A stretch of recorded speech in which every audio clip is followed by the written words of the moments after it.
Hello everyone, and welcome to the Git and GitHub overview lecture. So in this lecture we'll just get a quick overview on Git and GitHub in general. So what is Git, G-I-T?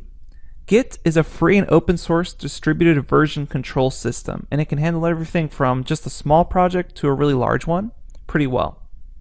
So you can go ahead and go to git-scm.com to learn more about Git, and you can try it in your browser for free by clicking this try Git link on the Git page here, and it'll take you to this link at try.github.io, and it'll teach you Git pretty quickly in your browser.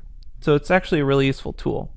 So what kind of companies are using Git, this version control system?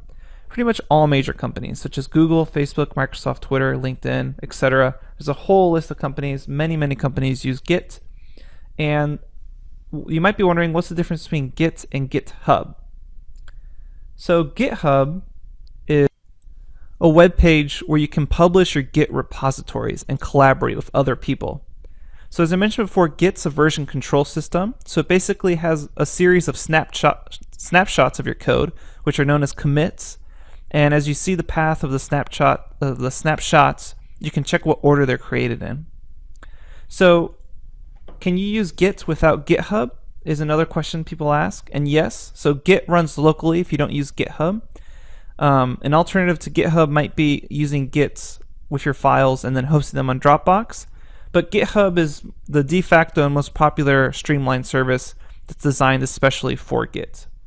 So I encourage you to make your own GitHub account and check it out. I have my own GitHub account, and that's where I commit the repositories for the notebooks, and that's how you're able to view them. It's because I'm pushing them to GitHub. If you're interested in working how GitHub works, you can go to guides.github.com/activities/hello world.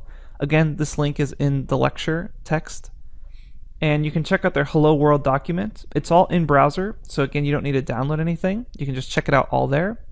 And then another great website for learning Git in general, just Git Git, is gitimmersion.com, and it works for both Mac and Windows. Okay. So that's just a brief overview on Git and version control in general, the links and resources you need to learn more about them. Don't worry if you don't want to check that out right now. Later on in the lecture, we'll touch again on this topic when we talk about modules and importing and creating your own libraries. Alright, that's it for this lecture. Up next, we'll finally get started with Python object and data structure basics.